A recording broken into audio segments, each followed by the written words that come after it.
여러분 안녕하십니까? 제주 MBC 시사진단입니다. 감귤은 제주의 생명산업으로 불리고 있습니다. 하지만 농업시장이 개방되면서 제주 감귤 산업은 위기를 맞고 있습니다. 지난 2015년 원희룡 지사는 고품질 감귤 생산을 위해서 감귤 혁신 계획 5개년 계획을 발표했습니다. 하지만 실효성은 없다는 지적입니다. 오늘 시사진단에서는 감귤 정책의 방향과 감귤 산업 발전 방안에 대해서 논의하도록 하겠습니다. 토론을 위해서 네 분을 모셨습니다. 먼저 이경용 제주도의회 의원 나오셨습니다. 네, 반갑습니다. 윤창환 제주도 농축산식품국장입니다. 예, 안녕하십니까. 고성보 제주대학교 교수입니다. 안녕하십니까. 김용호 제주감귤농협 조합장 나오셨습니다. 네, 안녕하십니까. 나와주셔서 고맙습니다. 2016년산 노지 감귤은 출하 단계에서부터 계속 좋은 가격을 유지하면서 역대 최고의 가격을 예상하고 있습니다. 그러나 그 이면에는 농가의 불만도 담겨져 있습니다. 먼저 지난해산 노지 감귤의 지금까지 출하량하고 시세 추이는 어떤지 윤창원 국장님 말씀해 주십시오. 예, 지난해산 노지 감귤 생산 예상량은 49만 9천 톤을 예상을 하고 있습니다. 어제까지 처리 상황을 보게 되게 되면은 약 43만 톤이 처리가 됐습니다. 전체 생산 예상량의 85% 수준이 이제 처리가 된 겁니다. 그리고 감귤 출하 연합에서 조사해서 한 자료에 의하면은 지금까지 출하된 전체 노지 감귤의 도매 시장 평균 가격은 10kg 한 상자당 14,934원입니다. 이 가격은 2015년산 동기 대비해서 한 38% 정도가 더 높은 가격입니다. 그리고 2014년산 동기 대비해서는 한 36%가 더 높습니다. 그리고 2013년도인 경우에는 감귤 조수입이 가장 높았던 이런 해입니다. 이때보다도 동기 대비해서 한 4%가 높게 가격이 형성되는 것으로 이렇게 나타나고 있습니다. 네, 지난해산 노지 감귤 시세가 이렇게 좋은 이유는 어디에 있는지 이경용 의원님 어떻습니까? 예, 우선 이 가격이라는 것은 생산량하고 소비량을 가지고 결정이 되는 건데요. 생산량 측면에서 먼저 바라보면 2016년도 감귤 처리 물량 계획이 49만 9천 톤입니다. 이 수치는 2015년 대비 3.9% 정도, 그리고 2014년 대비 13점, 그리고 2014년 대비 10% 정도가 감소한 것입니다. 즉, 이 생산량이 상당히 줄었다는 것을 봐야 되고요. 또 이 소비량이 상당히 증가됐습니다. 이 올해산 감귤이 당도가 상당히 좋아지면서 타 과일보다도 또 상대적으로 더 맛이 좋아져서 여기에 소비량이 감귤 쪽으로 좀 선호가 증가되는 바람에 결국 생산량과 소비량이 측면에서 가격이 상승됐다고 저는 보고 있습니다. 예, 김용호 조합장님은 어떻게 보십니까? 올해 노지 감귤 가격? 예, 그래서 지금의 가격이 향상됐다는 것은 당도가 상당히 향상이 됐다. 그래서 이것은 어떻게 상상이 됐냐면은 감귤은 아열대 및 열대 작물이라고 합니다. 그래서 지금의 기후 환경이 온대에서 아열대 기후로 변했기 때문에 작년 여름만 하더라도 폭염과 가뭄이 지속되었습니다. 그래서 가을에 고온 다습한 환경에서 산이 빠지다 보니까 지금까지 우리가 평균 한 1.5 내지 2브릭스가 당도가 높아서 이게 소비자의 기호도에 이제 맞게끔 됐다 보니까 가격이 이제 높은 게 아닌가, 이구동성으로 누구나 그렇게 이야기하는 것 같습니다. 네, 고성보 교수님은 어떻게 보십니까? 아까 우리 이경용 의원님도 말씀했지만 기본적으로 결국에는 양과 품질에 따라서 가격이 결정된다라고 보시는 거예요. 양과 당도. 예, 품질 그 중에서도 이제 당도 산도의 비율은 당산비에 의해서 사실은 소비가 결정된다라고 보는 게 맞는 것 같습니다. 아까 우리 김용호 조합장님도 말씀하셨고 그랬지만 여하튼 양적인 측면에서 보면 최근 출하량에 비해서 가장 좀 적은 것이 아닌가라는 생각이 들고요. 지난해 11월 관측조사 결과부터도 그랬지만 산이 결국 1% 미만이었고요. 저 11월 조사할 때도. 그다음에 당도는 거의 10브릭스에 가까운 그런 수준이었기 때문에 우리 당산비 기준으로 보면 최고의 맛이라고 볼 수 있는 당산비 10 이상을 보여줬던 품질이라고 볼 수 있습니다. 그러다 보니까 결국에는 소비자들은 맛있는 감귤에 높은 가격을 사실은 지불하는 어떤 그런 현상이 결국에는 지금 높은 가격으로 이어지는 것이 아닐까 생각이 됩니다. 예, 역시 맛있는 감귤이 중요한 관건인 것 같습니다. 그런데 그 지난해 감귤 당도가 매우 높아졌다고 하는데 처음에 했을 때는 7, 8월에 가뭄이 지속됐고 감귤 생육기에 그리고 또 8월 후반기부터는 또 비만 계속 내렸단 말이에요. 그래서 감귤 품질이 떨어질 것이 아니냐 이런 걱정들을 했었는데 우리 조합장님 어떻게 생각하십니까? 그 역현상이 나타났거든요. 예, 그래서 이제 그 재작년과 달라서 이제 작년 같은 경우에는 그 태풍만 아니면 많은 비는 아닙니다. 이제 산을 낮추게 적당한 비가 내줬고 만약에 이제 가을에 이제 강우량이 많았을 때는 이제 그 당이 2, 3도 높은 거는 그대로 산이 낮아질 때 같이 떨어져 버리기 때문에 역효과를 나타낼 수가 있습니다. 그래서 올해 같은 경우에도 가을에 이제 기후가 어떻게 될는지 이거 가장 큰 변수가 될 수 있다고 지난해와는 달라질 수 예, 있다는 예. 얘기죠. 그런데 올해 감귤값과 관련해서 감귤 농가에서는 또 입장이 다른 얘기도 있습니다. 뭐냐면 지난해의 경우에 감귤 생산 예상량 조사가 빗나가서 과잉 생산을 염려한 농가들이 이미 밭대기로 초반에 많이 처리했다는 것입니다. 그래서 결국은 중간 상인들만 이익을 본 것이 아니냐 이런 불만도 이제 거세졌습니다. 고성보 교수님 노지감귤 관측 조사위원장을 맡고 계셨는데 이 부분은 어떻게 생각하십니까? 사실은 이제 5월 달에 우리 개화량 조사를 통해서 61만 4천 톤이라고 이제 도청 그 기자실에서 브리핑을 하면서 일단 단서를 달았습니다. 모형이 우리 소위 말해서 직화. 여기에는 이제 잎이 없는 상황에서 꽃만 핀 거를 직화라 그러는데 직화 비율이 예년에 비해서 훨씬 높다. 그러면 결국에는 이것이 떨어질 가능성은 무지 많지만은 그것에 따라 가지고 직화가 많았을 경우에 그 낙화율에 대한 조사가 현실적으로 없었기 때문에 얼마 정도 떨어지는지에 대해서는 정확히 말씀드릴 수가 없어서 그대로 화엽비 그러니까 꽃과 이제 그 엽수의 비율을 갖고 할 수밖에 없었다.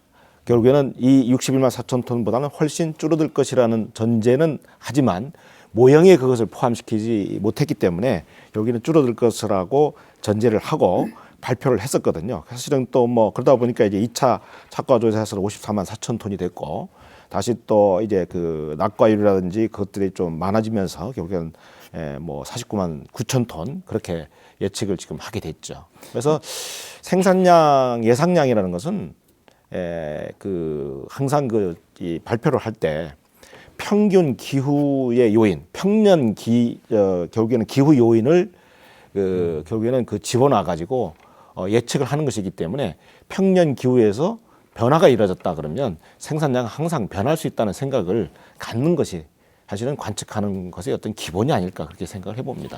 그래서 그 관측조사 결과가 농민에게 전달이 되면은 그것은 농민들에게는 농민들은 그걸 고지고대로 믿을 수밖에 없습니다. 그래서 이 관측조사 즉 생산 예상량 조사는 굉장히 신중해야 된다 이런 얘기가 해마다 있어 왔습니다. 그 이경영 의원님 어떻게 생각하십니까? 이 예상량 조사. 예, 우선 이 관측 조사를 하는 이유를 먼저 알아야 돼요. 관측 조사를 하는 이유는 어떤 적정 가격을 받는 것이고 그리고 원활한 그 유통 처리를 목적으로 하는 것이거든요.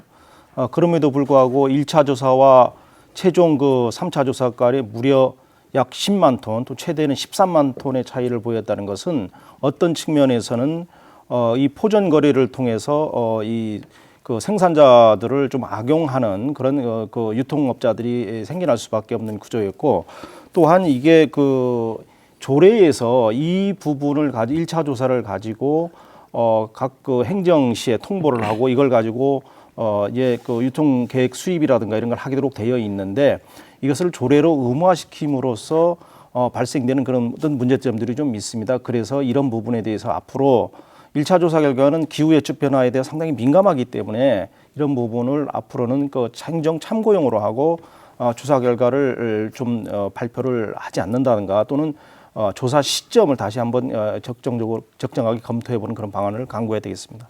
네, 김용호 조합장님 생산자 입장에서 올해 예상 생산량 조사 발표 어떻게 생각하십니까? 그래서 지금의 우리가 조사 관측 시기를 정해져서 그것만 갖고 관측 조사를 발표를 했습니다. 그래서 작년에 태풍 자바의 이후에 그 낙과량을 보면서 그때 한 번만 더 조사를 해서 발표를 했더라면은 한 뭐 1, 2만 톤 정도 이제 어떤 그 차이를 두고 했을 때 그걸 놓쳐버렸습니다. 그것에만 조금 보강을 했었으면 앞으로도 이런 것들이 앞으로 기상 이변에 어떻게 이제 그 관측 시기를 추가를 할 것이냐 말까 이런 것도 한번 검토를 해 주시면은 그 저기 좋은 결과 나타나지 않을 건가 그렇게 생각하고 있습니다. 예, 윤창환 국장님. 예, 그 생산량을 조사해서 발표하는 것은 사실은 감귤 가격을 잘 받기 위한 이런 그 방법일 것입니다. 그런데 그 지난 해산인 경우에 보게 되면은 저희들이 개화 상황을 통해서 그 정책을 수립하고 하다 보니까 상당히 여러 가지 그 문제점이 발생했던 겁니다. 사실은 이 생산량이라는 것이 이 가격과 상당한 그 밀접한 그 관계를 그 맺고 있지 않습니까?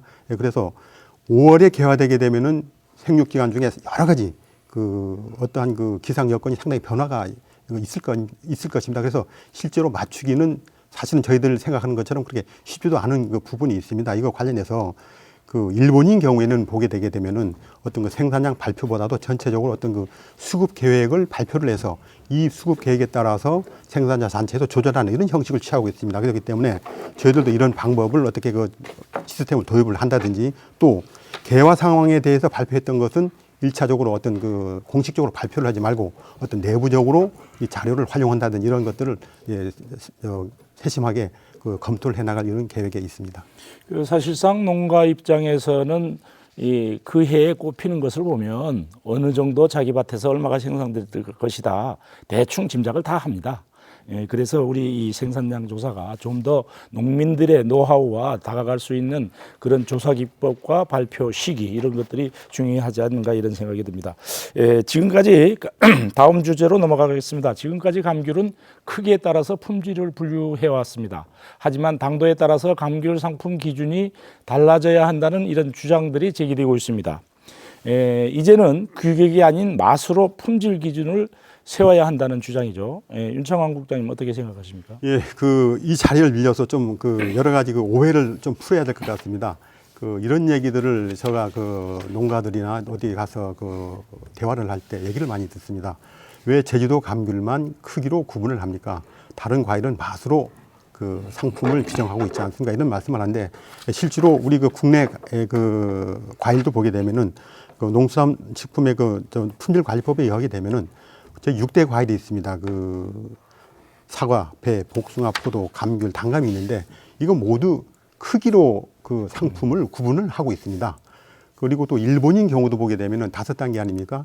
일본도 크기로 일단 상품을 구분한 다음에 그 품질로 수양 이렇게 해가지고 이제 그 품질을 구분하고 있다는 그런 그 말씀을 드리겠습니다. 제주도 감귤만 크기로 이렇게 구분하는 것은 아닙니다.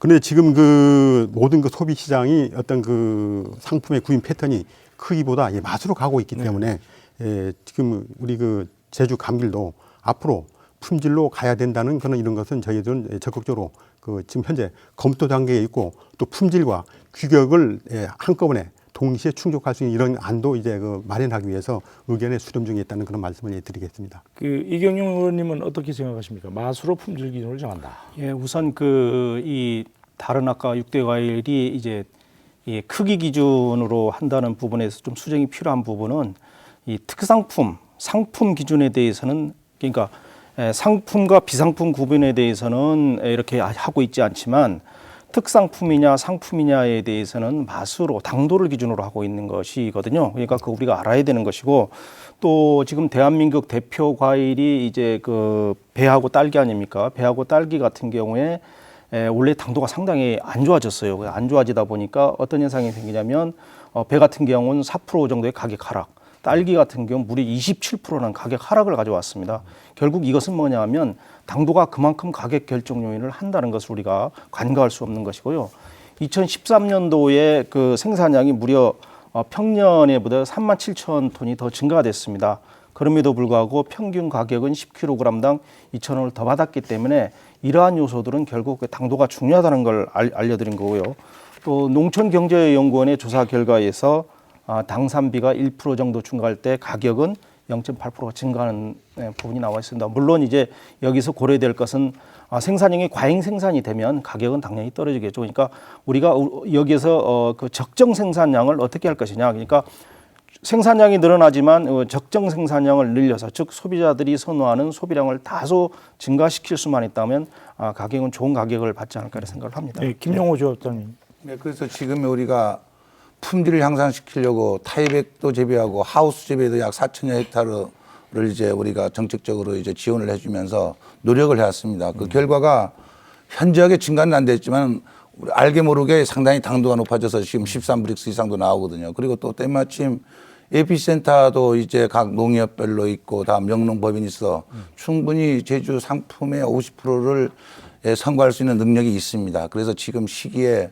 다소 이제 늦은 감은 있지만은 이것을 적극적으로 도입을 해서 크기와 당을 합친 그 품질 기준을 만들어야 되겠다. 또한 이제 여기에 또 추가적으로 앞으로 검토해야 될 게 외관상 지금 온난화에서 부피가 발생되고 있거든요.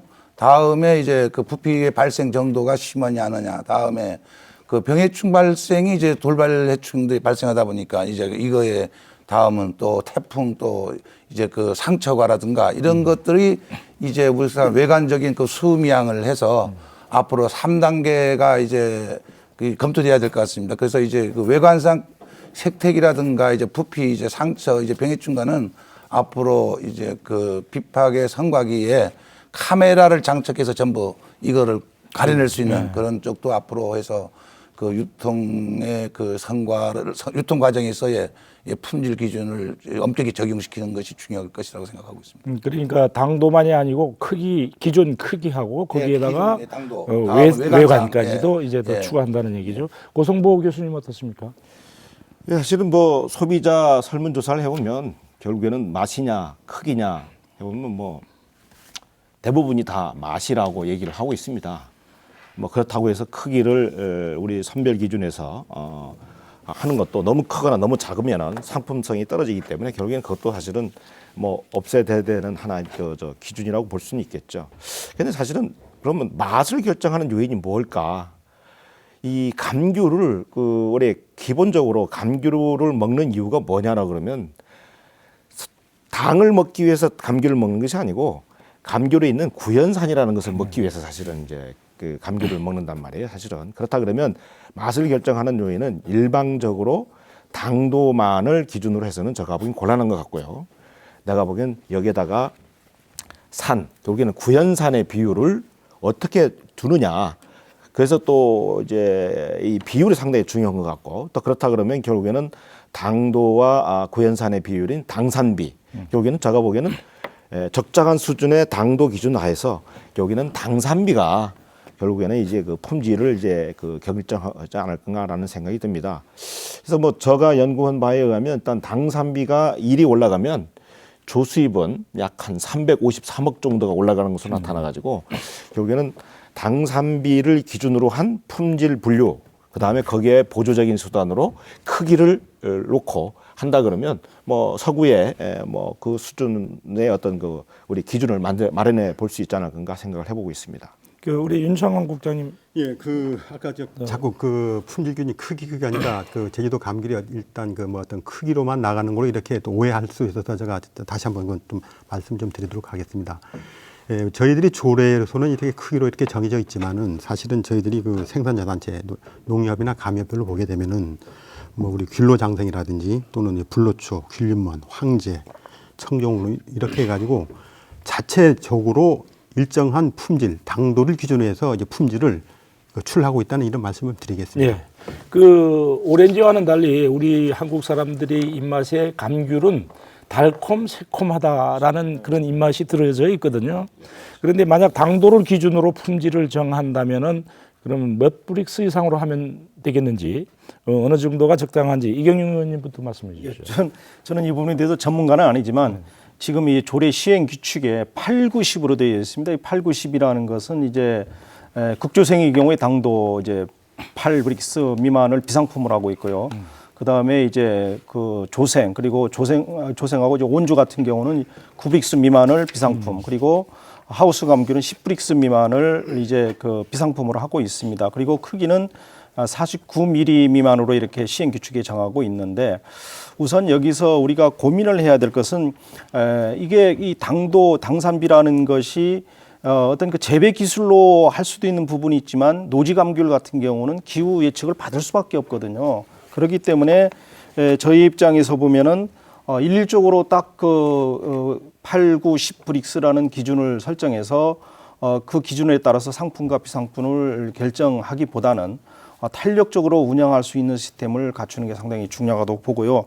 또 우리 그 브랜드 감귤이 12브릭스 이상인데 그 브랜드 감귤이 생산량이 지금 3% 미만, 2015년도 같은 경우 2.4%밖에 생산이 안 되고 있습니다. 그러니까 결과적으로 우리가 논의해야 되는 부분은 이 브랜드 감귤을 더 많이 생산할 수 있는 그 재정적 지원, 또 재배 기술 개발 이런 부분에 신경을 더 많이 쓰는 것이 더 좋고, 그 우리 그 감귤 상자에다가 당도하고 생산자를 표시할 수 있는 의무화 제도를 도입하는 것도 좀 필요하다고 봅니다. 그 김용호 조합장님은 어떻게 생각하십니까? 그래서 지금 얘기해서 우리가 프리미엄급 이제 브랜드를 할 것이냐, 일반 상품으로 할 것이냐, 비상품으로 할 것이냐, 이제 그런 것도 상당히 중요하지만은 저희 감귤농협에서는 12.5 브릭스 이상을 불로초, 11 브릭스 이상을 귤리먼, 10 브릭스 이상을 황금말, 10 브릭스 미만을 해서 일반으로 4단계로 구분해서 벌써 그 품질 등급을 시행하고 있습니다. 오래전부터. 그래서 하고 있기 때문에 이게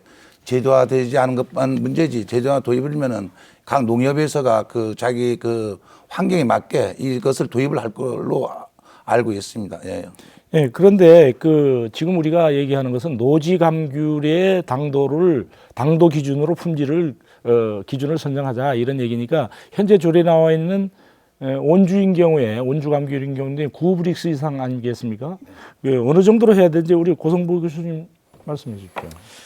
근데 이 선진국의 기본적인 사례를 보면요, 아까 우리 이경영 의원님도 말씀하셨지만 이게 살아있는 생물이기 때문에 당도가 계속 변하게 됩니다. 그래서 출하 초기에는 사실은 당이 좀 최소 수준을 사실은 제어하는 거고요.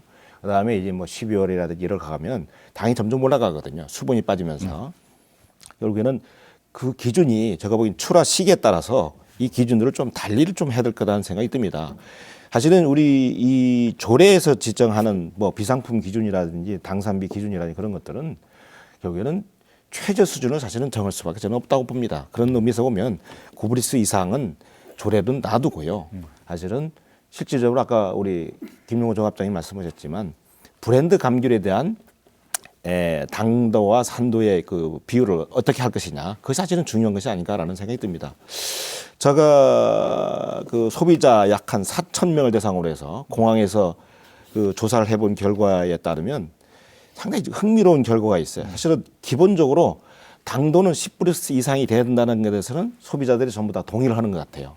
그런데 당이 12브릭스나 11브릭스 이상이 돼가면 산을 굳이 1.0 이하로 되지 않더라도 소비자들은 그걸 구분을 하지 못하더라고요. 그러니까 12브릭스 이상이 되는 상황에서 산이 1.1% 미만하고 12브릭스 이상이면서 1.0%하고 구분을 하라 그러면 소비자들은 구분을 못합니다. 입맛으로는요. 그런 기준으로 따져보면 아까 우리 김용호 조합장님께서가 산에 대한 얘기는 일절 안 하셨지만은 저는 오히려 산에 대해서 민감하게 구분을 좀 할 필요가 있다.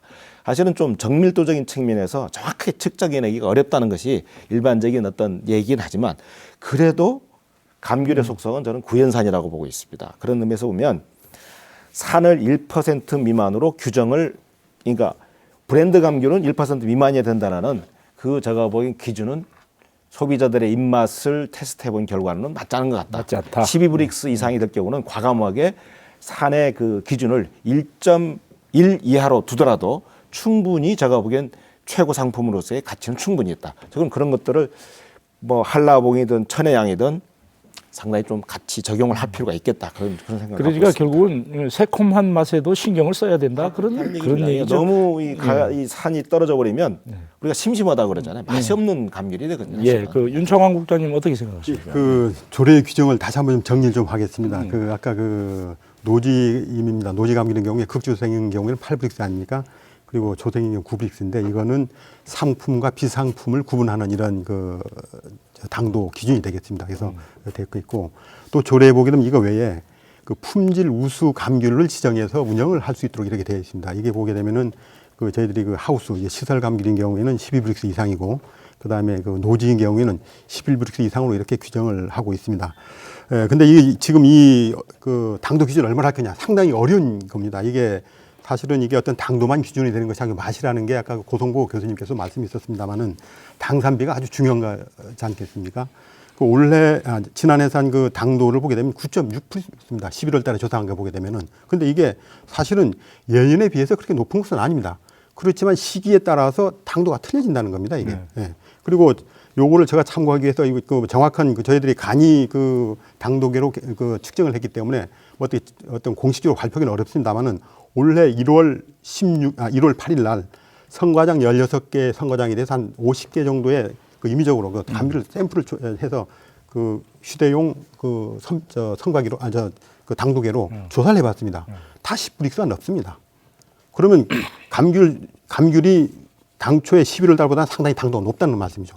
그리고 작년 산인 경우에 지금 그 산 함량이 0.61이기 때문에 사실은 당산비가 11.8 거의 12에 가깝습니다. 그래서 이 당도 기준보다도 당산비의 기준이 상당히 중요한 것이다. 이렇게 생각합니다. 그리고 이 기준을 어느 정도 일정 기준 높게 잡아놓게 되면은 이런 게 있습니다. 저희 그 정책을 하는 추진하는 과정에서는 그러면은 출하하지 못하는 감귤에 대한 처리라든지 또 이를 생산하는 농가에 대한 어떤 보상이라든지 이런 것까지 대책이 같이 만들어져야 되지 않겠습니까? 이런 것까지 고민을 해야 되기 때문에 사실은 당도를 어느 정도 기준으로 정한다든지 이런 거는 상당히 여러 가지 의견들이 합치가 되고 그 어떤 합의된 의견이 도출이 돼야 된다고 이렇게 생각을 하고 있습니다. 네, 좋습니다. 지금 당장 당도를 기준으로 했을 때 우리가 선과기를 광센서 선별 시설을 확충해야 되지 않습니까? 여기는 당연히 농협이라든지 이제 행정기관에서 이제 부담이 많이 있겠는데 현재 광센서 선별 시설 도입은 어느 정도 되어 있습니까, 우리 국장님? 지금 그 도내 선과장이 그 469개소가 있습니다. 이게 있는데 지금 그 광센서 선과기가 지금 45개소가 이제 도입이 돼서 운영이 되고 있습니다. 이 45개소에서 연간 그 처리할 수 있는 이제 그 노지감귤 처리량을 한 25만 톤 정도로 이제 되게 됐습니다. 그러면 나머지는 어떻게 할 것이냐, 광센서를 하게 되면 이런 것도 이제 문제가 됩니다. 그렇지만은 지금 모든 시장의 추세가 지금 그 어떤 맛의 위주로 이렇게 가고 있기 때문에 이 전체적으로 할 수는 없지만 일부분이라도 추진을 해야 된다고 저는 이렇게 그 생각을 하고 있습니다. 그리고 이와 관련해서 그 저희들이 그 광센서 선과기를 도입하는데 4조 라인입니다. 그 감귤 선별하는데 그 4개 방향으로 가게 해놓은 이런 4조 라인을 하는데 최소 경비 15억 정도 듭니다. 1조를 그 시설하는데 거의 한 4억 정도가 들어간다는 말입니다. 그래서 이게 상당히 고가입니다. 이런 고가의 그 선과기를 일반 그 농감협이 아니고 일반 그 장목반에서 하기는 상당히 어렵지 않습니까? 이런 것들이 있기 때문에 지금 어떤 그 당도만을 이제 측정할 수 있는 이런 이제 그 간이 이러한 그 광센서 선별기가들이 좀 검토를 하고 있습니다. 앞으로 저희들이 이런 그 시범 운영을 해봤듯이 가능하다 그러면은 이런 것들도 공급을 해서 맛에 의한 감귤이 그 선별될 수 있도록 이렇게 추진들을 해나갈 이런 계획을 하고 있습니다. 그 이 광센서 선별 시설을 확충하는데 어떤 과제들이 있는지 우리 고성부 교수님부터 좀 말씀해 주시죠. 뭐 전체적으로 아까 우리 윤창환 국장님께서 말씀하신 것처럼 전체 한 25만 톤을 처리한다라고 지금 돼 있고 이것이 이제 광센서가 이제 처리하는 양이라고 본다 그러면 저는 사실은 지금 이제 거점 APC에서 주로 이제 광센서가 많이 그 이제 부착이 돼 있고 그 돌아가는 것으로 알고 있습니다. 근데 실질적으로 거점 APC가 어떻게 보면 이제 그 물량이 넘쳐나 가지고 그걸 처리하지 못할 정도 수준으로 사실은 원활하게 사실은 이게 활용이 돼야 되는데 실질적으로 농민들 입장에서 보면 거점 APC에 들어가는 순간 결국에는 자기네들이 시험 점수가 바로바로 나온단 말이죠. 사실은 결국에는 그렇기 때문에 거점 APC에 들어가는 것은 자신 있는 농가들은 경우는 이제 거점 APC를 잘 활용하지만 자신 없는 농가들은 거점 APC 사용을 사실 기피하고 있는 것이 하나의 현실이다라고 보고 있습니다. 그렇다 그러면 결국에는 이것을 어떻게 하면 잘 활용할 수 있게끔 하는 거, 결국에는 브랜드 감귤에 대해서 나름대로 어떤 인센티브를 많이 준다든지 그런 방식으로 어찌하든 간에 거점 APC의 물량이 포화가 돼 가지고 처리를 못할 정도가 된다 정도의 어떤 것이 되기 위해서는 브랜드 감귤이라는 것에서 상당한 인센티브를 주는 방식으로 제가 보기엔 생산 장려 방식을 생산 부분의 그 장려보다는 오히려 브랜드 감귤에 대한 인센티브를 줘서 결국은 광센서를 최대한 활용할 수 있게끔 하는 것이 결국에는 품질 위주의 결국에는 이제 선별 기준을 정착해 나가는 제가 보기엔 중요한 관건이 되지 않겠냐 저는 그렇게 생각하고 그러니까 있습니다. 지금 광센서 선별 시설이 있음에도 불구하고 농민들이 당도가 즉각 나오기 때문에 사용을 좀 꺼린다는 거 아니겠습니까? 그렇죠. 사실은. 우리 김용호 조합장님 어떻게 생각하십니까? 네, 맞습니다. 그래서 지금에 우리가 25만 톤 정도만 그 생산할 처리할 수 있다면은 지금 광센서의 그 비파기 선과기를 더 도입하기에는 영세 이제 우리 장목반들이 힘들다. 네. 이것만 활용해 가면은 이제 앞으로 양이 이제 부족한데도 선과기에만 너무 치우칠 수는 없다. 그래서 이제 그리고 일반적으로 우리 그 농협 APC는 연중 이제 망감류 하우스 밀감을 하지만 일반 영세 그 장목반들은 온주 밀감 10월, 11월, 12월, 1월 정도 4개월을 하기 위해서 이걸 하다 보면 감가상각비에 의해서 이것이 또 손익이 경감이 되는 수도 있고 해서 오히려 또 이제 부도가 날 가능성이 있습니다. 그러니까 이런 점들은 앞으로 조금 더 있다가 검토하는 게 좋지 않겠나 싶습니다. 이경영 의원님은 어떻게 생각하십니까? 우선 그 소규모 장목반 같은 경우에도 그 자기 본인들이 그 지원 체계가 된다면 그 갖추려고 노력은 하고 있습니다. 근데 아까 우리 김용호 조합장님 말씀대로 이게 현실적으로 해보지 않은 정책이라서 이걸 도입했을 때 과연 거기에다가 위탁할 수 있는 그 농가들이 과연 얼마나 많을지 또 그리고 그 우려했던 그 당도 산비가 안 나올 때에는 그 처리를 또 본인들이 어떻게 해야 될지 그런 고민들이 많고요. 어떤 이 광센서 비파괴라고 하지만 이 비파괴 유통의 그 지원 목적 자체는 규모화되고 어떤 그 현대화되는 그 시선점 가고 있는데 이 자부담 비율이 30%입니다. 그래서 이 자부담 비율을 어떻게 조정해야 될 건가 그런 문제도 남아 있다고 봅니다. 네, 그러니까 현재 45군데 광센서 선별 시설이 있는데 여기에서 처리할 수 있는 용량은 25만 톤이라는 거 아니겠습니까? 결국 우리 올해 생산량의 절반 이상을 처리할 수 있다는 얘기인데 아직까지는 이제 농민들에게 일반화되지는 않은 것 같습니다. 작지만 당도가 좋은 귤을 출하하게 되면은 출하량이 많아져서 가격 형성에 나쁜 영향을 준다는 지적도 있습니다. 고성보 교수님 어떻게 생각하십니까?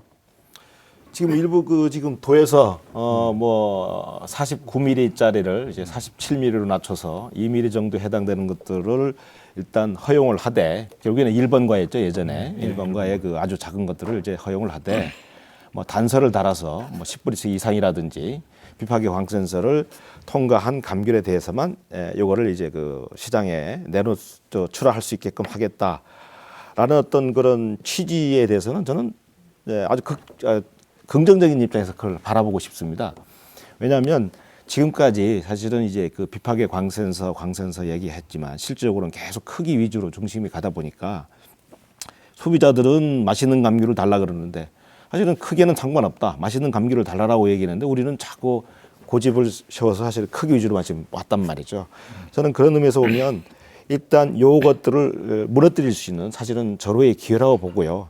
사실은 2mm가 늘어남으로 인해 가지고 늘어나는 어떤 감귤의 양보다는 제가 보기에는 품질이 그러니까 어떻게 보면 당산비가 좀 좋은 거기 때문에 맛있는 감귤인 경우에 한해서만 시장에 출하되기 때문에 전반적인 품질 향상에 도움을 줘가지고 제가 보기엔 그렇게 크게 가격에 나쁜 영향을 주지는 않을 것이다. 그리고 또 요것이 시발점이 돼가지고 여기는 크기 중심에서 여기는 당도와 산도의 어떤 품질 위주로 옮겨가는 중간적인 입장이라 그러면 저는 적극적으로 사실은 시행을 해보면 어떻겠느냐라는 생각을 좀 갖고 있습니다. 그러니까 지금 1번과 10번과만 이제 우리 관심이 대상이 되는데 결국은 품질 위주로 간다면 2번과에서 9번과까지도 크기만 이 규격에 합당하면 상품이 되는 것이 아니고 품질을 따지자는 거 아니겠습니까? 우리 윤창환 국장님 어떠십니까? 예, 출하량과 가격은 상당히 밀접한 관계가 있습니다.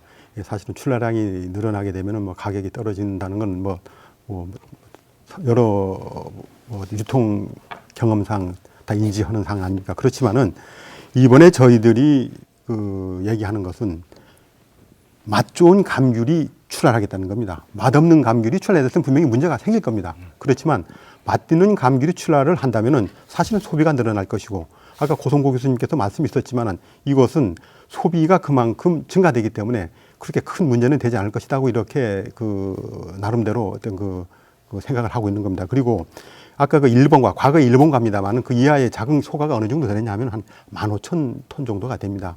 이것이 이제 그 출하를 되는 건데, 그러니까 전체 출하하는 것도 아니고 아까처럼 일정한 당도 기준 이상의 그 감기를 한해서 출하되기 때문에 그만큼 소비도 늘어날 것이다 이렇게 생각을 하고 있습니다. 이경영 의원님은 어떠세요? 예, 우리 그 이미 말씀드린 바와 같이 이 농산물은 이 탄력성이라는 게 있습니다. 가격의 탄력성이라고 있는데 생산량이 1%가 증가되면 그 가격이 1%만큼 떨어지는 게 아니라 탄력성이 크기 때문에 1.7%가 하락이 됩니다. 네. 결국 생산량의 증가는 반드시 가격 하락으로 이어지는 것이죠.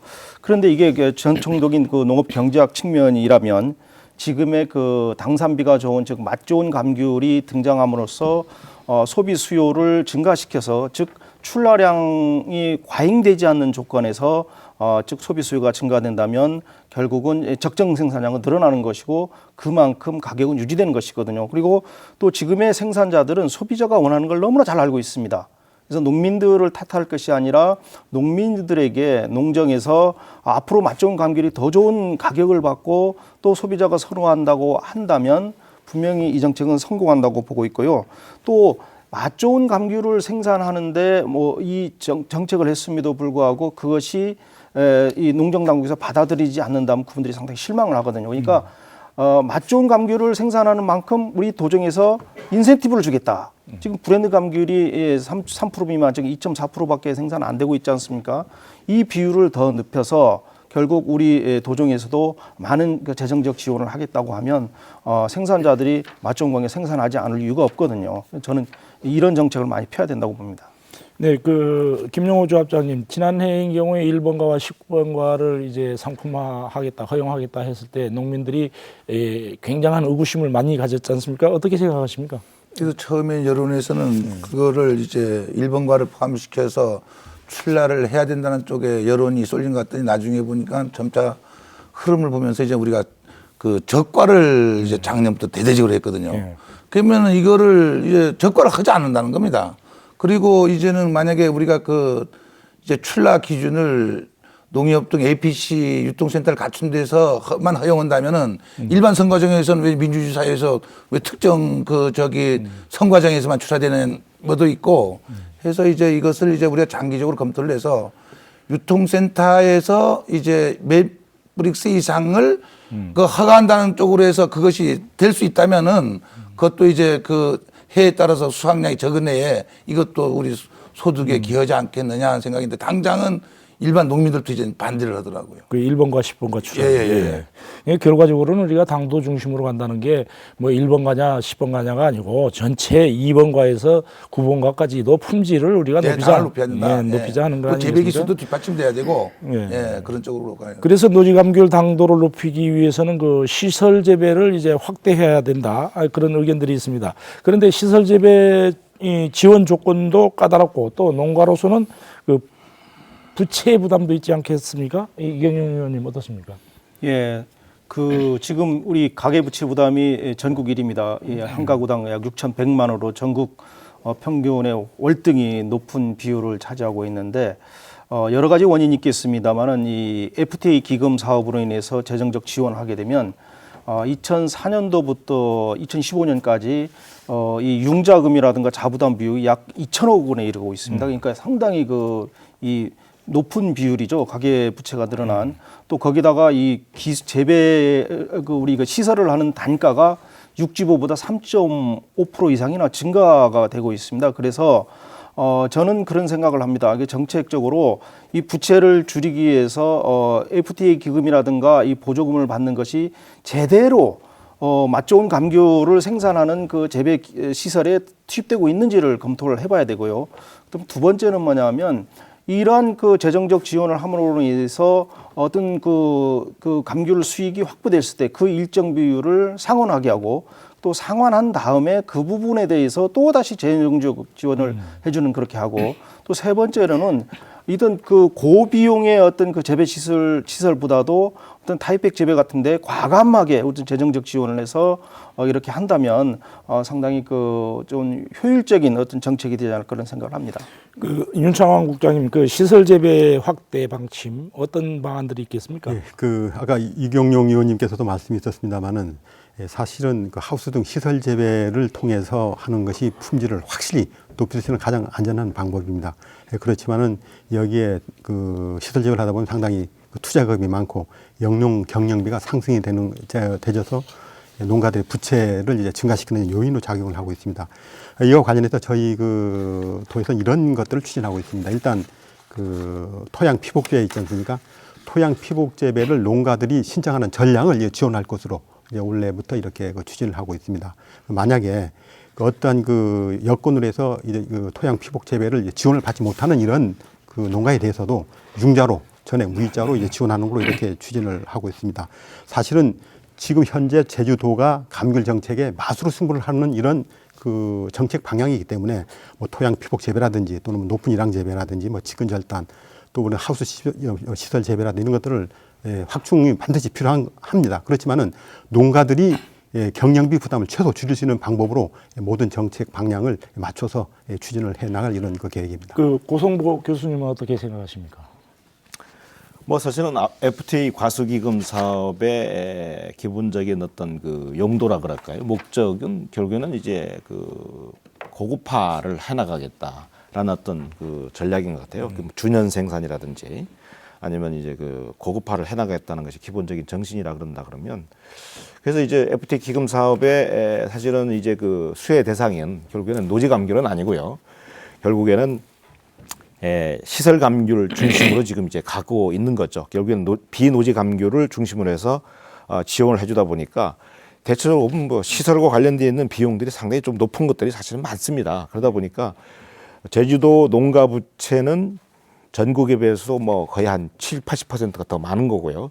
다른 쪽 그 지역 같은 경우는 오히려 농가 부채가 정체 혹은 감소하고 있는데 유일하게 제주 지역만 농가 부채가 계속 늘어나고 있습니다. 이것은 결국에는 시설 영농 자금 도입에 따른 결국에는 동전의 이면이 아닐까. 결국엔 분명히 우리 FTA 기금 사업이라는 그런 것들은 감귤의 고급화라든지 준연화에 상당히 기여한 것만은 분명한 사실이지만 그의 동전의 이면에는 그만큼 수익이 뒷받침되지 않다 보니까 결국에는 부채가 계속 증가되는 그런 원인을 지금 낳고 있지 않을 것일까라는 생각을 갖고 있습니다. 네, 그 김용호 조합장님, 노지 감귤의 시설 재배 어떻게 생각하십니까? 노지 감귤의 시설 재배라고 하면은 이제 우선적으로 타이백 재배와 비가림 재배 아까 이제 말씀을 드릴 수 있는데 이제 그 타이백 재배를 이제 하기 위해서는 이제 밭 기반 정비가 우선돼야 되겠다. 그래서 이제 간벌이 필수고 다음은 이제 물 흐름을 좋게 해야 되는데 하루에 200~300mm가 왔을 때는 그것이 전부 침수가 돼서 오히려 타이백 재배를 안 하는 못하는 그런 그 결과를 가지고 올 수 있습니다. 예. 그래서 이런 것들이 있고 또 비가림도 이제는 우선적으로 그 이제 하면 거의 다 성공 가능성이 높은데도 아직은 기술이 일천하다. 이제 새로운 그 맞춤형 기술이 투입되지 못하다. 그래서 이것은 앞으로 이제 점차 달라질 건 합니다만은 제주도에 있어서 이제는 기후가 사계절에 분명한 온대 기후가 아니고 이제는 그 지구온난화에 따른 기상 이변이 있기 때문에 이제 집중호우라든가 태풍이라든가 이런 것도 작년 같은 언피해 이런 거에 대응할 수 있는 모든 조건이 구비돼야 되지 열매가 있는 상태에서 작년처럼 언피해가 와서 이제 또 산지 폐기에서 또 문제를 일으키고 한다면 안 되지 않겠느냐 해서 하여튼 지금 농민들이 원한다면은 그 중단할 수는 없습니다. 계속 해줘야 되고 어떻게 하면 성공할 수 있게끔 해줘야 될 것이냐 그런 쪽은 맞아요. 네, 다음 주제로 넘어가도록 하겠습니다. 제주도는 지난해 조례를 개정해서 풋귤 출하를 처음으로 허용을 했습니다. 소위 말하는 설익은 감귤을 출하하자는 것인데 그 뒷말이 많습니다. 지난해 풋귤 출하량은 어느 정도 되었고 반응은 어떠했는지 우선 윤창환 국장님부터 말씀해 주시죠. 예, 그 지난해 그 풋귤 관련해서 상당히 여러 농가들한테 모든 분한테 상당히 그 질책을 많이 받았습니다. 당초에 저희들이 계획 목표도 상당히 그 미치지 못한 그 수매량도 있습니다만은 여러 가지 문제점이 있었습니다. 이걸 겸허히 일단 좀 받아들이겠습니다. 그 지난해 그 풋귤은 323톤이 일단 그 수매가 됐습니다. 여기에는 그 가공은 한 186톤 했고 개별 유통이 137톤에서 전체적으로 323톤이 되겠습니다. 이 풋귤 수매 관련해서는 여러 가지 그 문제점을 말씀을 좀 드려보면은 일단 그 명칭부터가 상당히 혼란이 됐었습니다. 당초에 처음에 청귤을 했지 않습니까? 청귤을 했다가 이제 풋귤로 이렇게 교체하는 과정에서 상당히 그 명칭의 문제도 있었고 또 출하 기간이 짧다. 원래 8월 31일까지로 이렇게 하다 보니까 이게 너무 짧아서 문제가 된다. 또 이게 짧다 보니까 또한 이제 크기의 문제가 발생한다. 가공하는데 작다. 이런 크기의 문제라든지 또는 가격의 문제 이런 등이 있었습니다. 그리고 또 가장 중요한 게 또 안전성의 문제들이 제기가 됐었습니다. 농량에 대한 안전성의 문제가 되어 있기 때문에 이러한 그 전체적인 문제점들을 하나씩 정리를 해서 저희들이 지금 의견을 수렴을 하고 있기 때문에 저희들이 조례에 이런 사항들을 반영을 해서 올해는 보다 더 나은 이러한 그 풋귤 정책이 될 수 있도록 이렇게 조치가 상당히 필요한 사항이라고 생각을 하고 있습니다. 예, 그래서 그 사실 풋귤 출하의 아이디어는 감귤이 다 있기 전에 이제 출하를 해가지고 열매 섞기로 생산량도 조절하고 또 상품 수확의 인력도 줄인다는 그런 구상이었었는데 예상이 모두 빗나갔습니다. 이경용 의원님 어떻게 생각하십니까? 예, 풋귤이 어떤 설익은 감귤을 출하한다는 건데 정책적으로 상당히 그 효과를 거둘 것으로 기대했지만 설익은 정책이 돼버렸어요. 그래서 사실 이 풋귤이라는 것은 도정에서 만들어낸 정책보다는 소비자들이 원하는 정책이 있거든요. 그러니까 소비자의 트렌드가 어떤 기능성 감귤을 요구하고 감귤의 기능성을 이 섭취하는 그런 그 건강에 좋은 그런 그 감귤을 찾다 보니까 이 풋귤이라는 개념이 도입됐는데 당초 같은 그 10,000톤 정도를 출하할 계획을 했지만 상당히 그 양이 모자랐고요. 또 가격도 상당히 안 좋았습니다. 가격도 안 좋아서 경제성이 없어서 또 출하도 안 됐고 또 농약 안전성 문제도 상당히 제기됐는데 이 풋귤의 그 개념 자체를 조례에다 명시해 버렸다는 게 다소 저는 불만이었어요. 그러니까 풋귤 개념이 감귤의 기능성 성분을 이용할 목적으로 농약 안전 사용 기준을 준수하여 8월 31일까지 출하되는 노지 감귤 이렇게 개념 정의를 하다 보니까 이 조례를 앞으로 문제가 생겨도 또 조례를 바꿔야 되는 상당히 그 시간적으로 많은 그 소요되는 것이기 때문에 우선 올해에는 빨리 이 조례 개정을 빨리 서둘러야 되고요. 또 친환경 감귤에 초점을 둔다든가 아니면 지금 도에서 야심차게 추진하고 있는 사전 농장 지정제를 통해서 하게 되면 성공 가능성은 충분히 있다고 봅니다. 네. 그 풋귤 출하는 앞으로의 감귤 정책이 지향하는 당도 위주의 품질 정책과는 배치된다고 볼 수가 있습니다. 그리고 또 기능성 제품 생산을 위한 풋귤의 산업화 정책도 사실은 가공업체의 수요를 예측하지 못했기 때문에 이제 탁상 행정이라는 이런 직적도 나오고 있습니다. 어떻게 생각하시는지 김용호 조원장님 먼저 말씀해 주세요. 네, 그래서 지금의 우리는 오늘 그 품질 위주의 이제 그 뭡니까 이제 그 뭔가 크기와 당도를 중심으로 한 품질 위주로 이제 우리가 성과를 해야 된다 쪽으로 가고 있습니다. 그래서 지금 여기에 그 온주 밀감만 이제 앞으로는 이제 그 온주 밀감의 중심의 기능성이 아니고 기능성 감귤이 있습니다.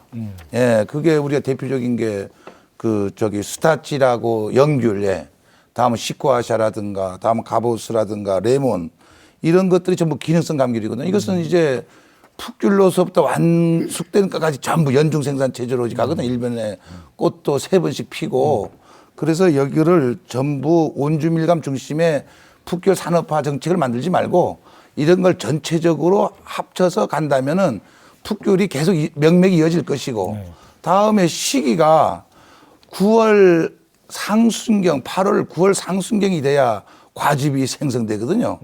크게 우리 크기만이 아니고 그전에는 과즙이 또 없습니다.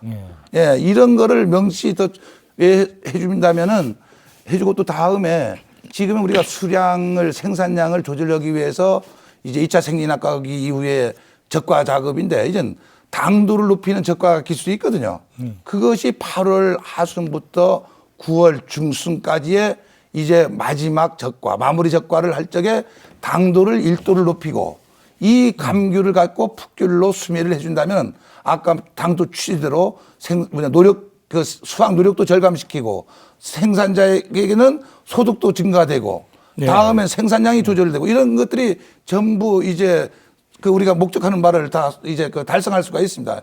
여기에 앞으로의 이제의 기능성 감귤 시대를 대비해서 이제는 전체 기능성 정책을 아울러서 한번 해준다면은 이제 이거야말로 이제 우리 감귤 정책과 이제에서 상당히 이제 잘했다고 우리 박수를 보낼 만하다고 생각합니다.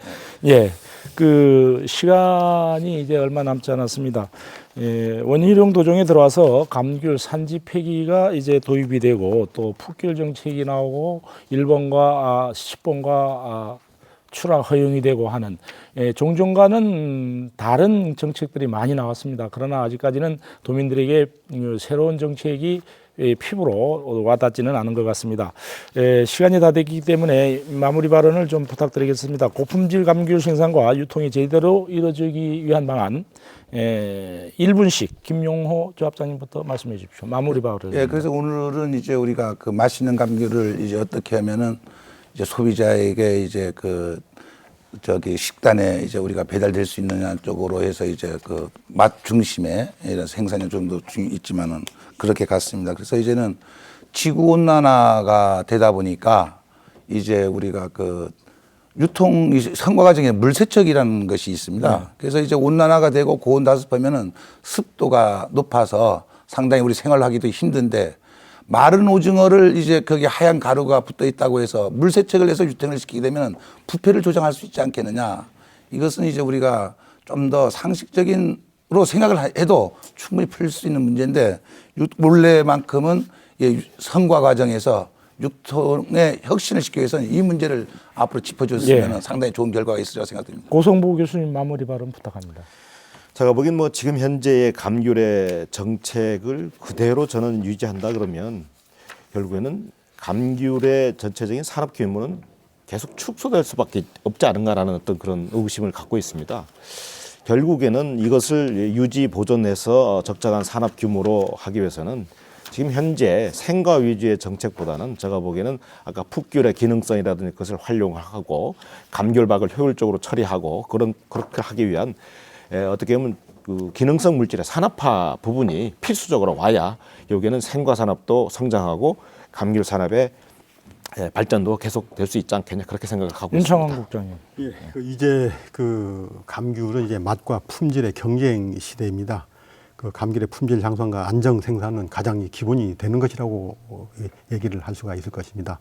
그 뭐 감귤 산업 종사자 전체가 그 고품질 안정 생산과 적정 출하를 위해서 적극적으로 노력이 제주도 감귤을 살리는 길이라고 이렇게 생각을 합니다. 예, 이경용 의원님. 예.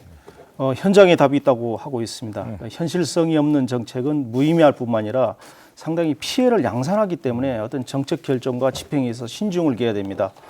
다행히도 지금 제주도정에서 이거 현장 위주의 어떤 감귤 정책 설명회라든가 농산물 가격 안정 관리 제도를 도입 검토하겠다는 의견도 있고 이렇게 해오기 때문에 어떤 기대를 많이 걸어보겠습니다. 그리고 분명한 것은 고품질 생산 정책이기 때문에 이와 관련된 재정적 지원 또 재배 기술 보급 이런 쪽에 모든 정책적 지원을 아끼지 말아야 될 것 같습니다. 네. 오늘 여러 가지 말씀 고맙습니다. 그 벼는 농부의 발자국 소리를 들으며 자란다는 옛말이 있습니다. 벼만이 아니라 감귤도 마찬가지일 것입니다. 감귤 농가가 비 오고 눈 오고 바람 부는 날은 빼고 직장인이 출근하듯이 감귤밭에 나간다면은 해거리는 웬말이며 소과 대과 병과 상처가 나가는 이런 불량과일은 발 붙일 곳이 없을 것입니다. 이런 농민을 돕는 것이 감귤 정책이지 3, 40년 이상 노하우를 가진 감귤 농가에 이래라 저래라 하는 것은 탁상에서 밭갈이 하는 격일 것입니다. 밤늦게까지 시청해 주신 여러분 고맙습니다.